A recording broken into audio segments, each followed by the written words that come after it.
Hey folks, how you doing? I have a video here. It's called Lord of the Boundary. Or we say Osiris, Lord of the Boundary. You know, Osiris, Isis and Osiris, etc. It is also called in the mythology Neberger, which also means Lord of the Boundary. Okay? And the boundary then is the mid-region. Okay? And it really comes into play, okay, in the middle of the night, when people experience a midnight incursion, talking about a sexual incursion, okay. So in the scripture, okay, this is where the battle is fought. This is where and when the battle is fought. Okay? So in the scripture, when they say that there will be wars upon wars, this is the war that they're talking about. This is primarily it. At the midnight region, or, you know. But this war is internal. Okay? It has to do with the control and wise use of reproductive hormone. Instead of it being excreted, it is preserved within and secreted so that it can be used, okay, to nourish the brain and the organs of the body, etc. As a result of this, okay, people can attain to a higher level of consciousness, longer life, prosperity, etc. You see. And so this is what the war is about. Secreting the hormone, letting it go out to take its usual course and out of the body, which is an excretion, okay, or returning it or keeping it within, preserving it and using it wisely, okay, to enhance intellectual capacity and long life, actually, okay.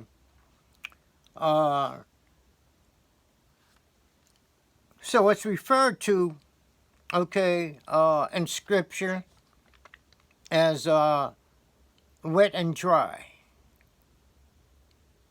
land, okay, meaning the preservation of this hormone is dry land. Wet is when it is excreted, sent out of the body, whether through coitus, nocturnal emission, or whatever. That's the secretion, and is referred to as wet. Okay? So, in order to preserve this hormone, okay, at the midnight incursion, as we might say, instead of letting it be excreted, okay, one could do a breathing exercise right then and there. Okay, and all that passion will subside. A breathing exercise where you breathe in and out, or a breathing exercise where you breathe in, hold the breath, and then exhale. Do this over and over again.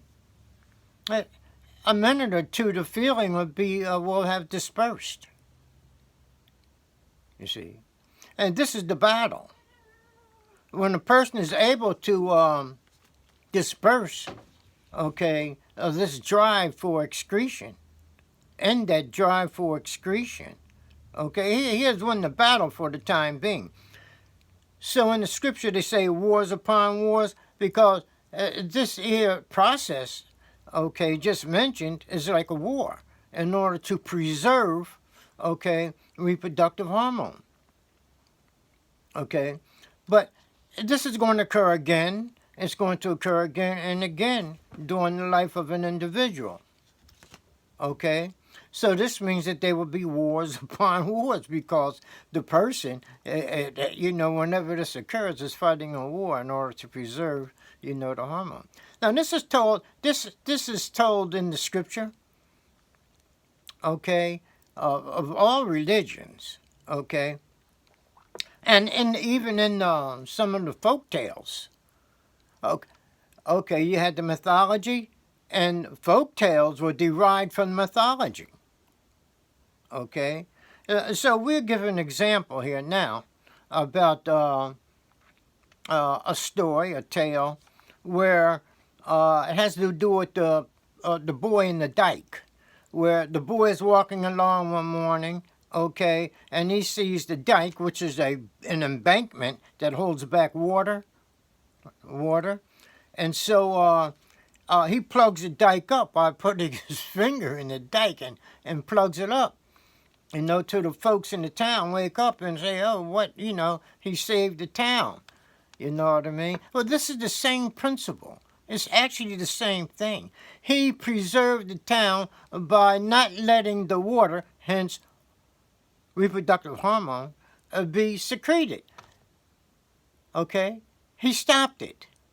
And that's the war that the person fights during the midnight incursion when they experience these deep sexual passions. Okay? Now, another example would be in Scripture where Potiphar,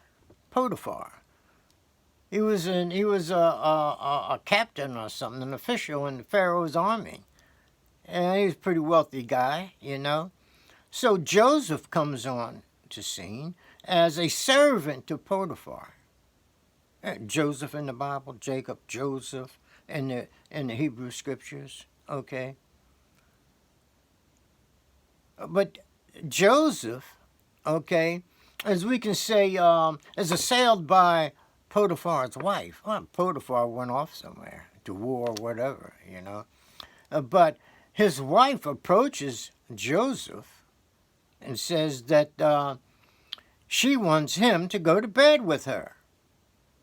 And Joseph refused, you see.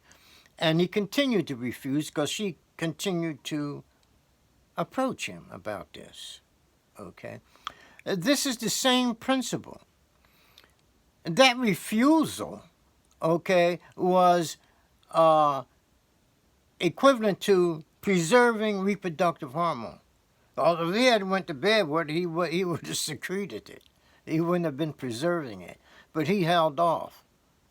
So he preserved reproductive hormone. She was a temptation that occurs, let's say, in the middle of the night. That was her.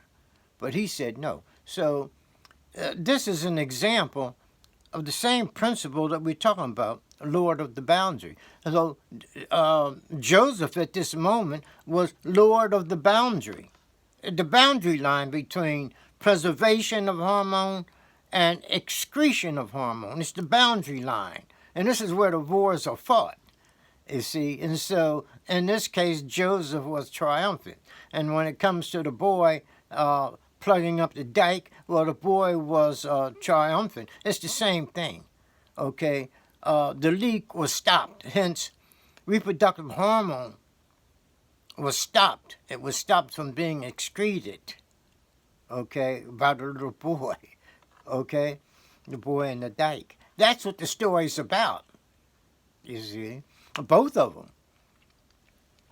And so it is very important for people to understand this, especially if these people want to say, let's say, take the last mile to really find out what's going on in Scripture, what's going on with human physiology, the human, etc. You see? The Bible, the Hebrew writings, and the Gospels, etc., they all speak of these things. And all the other religions, even the cults, the Hindu cults and all, everywhere, whatever religion, it speaks of this, especially this, because it is very important. It permits a person to truly live life when he preserves reproductive hormone and uses it to raise his level of consciousness, etc., and to live a healthy life.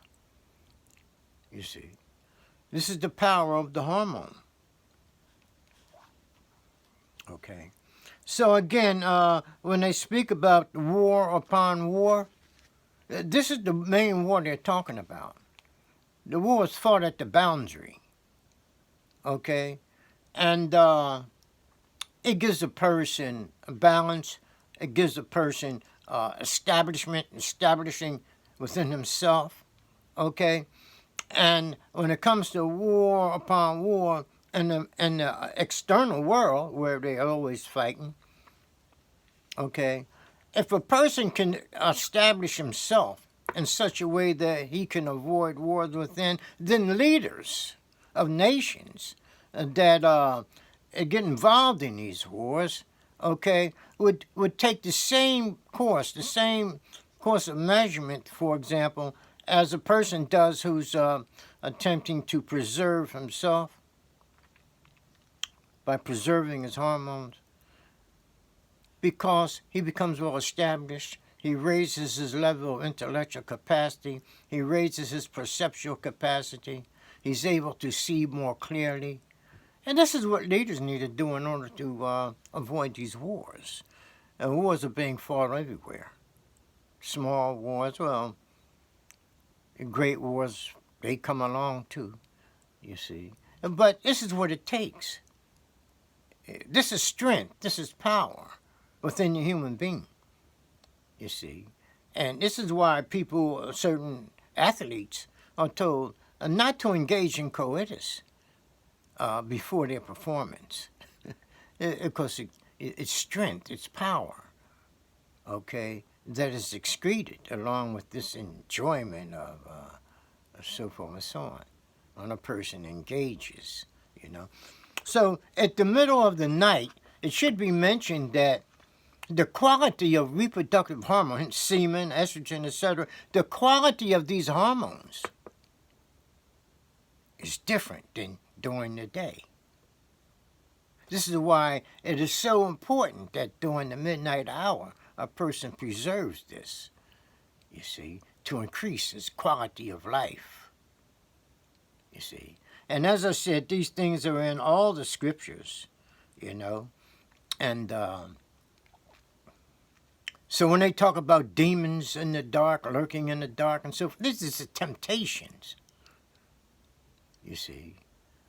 This is temptation to engage in coitus, etc., you know. This is the demon, the temptations, the demon or demoness, however you want to put it, you see. And long life, okay, and prosperous life, okay, is at hand when a person takes advantage of the qualities that he has within him. Okay.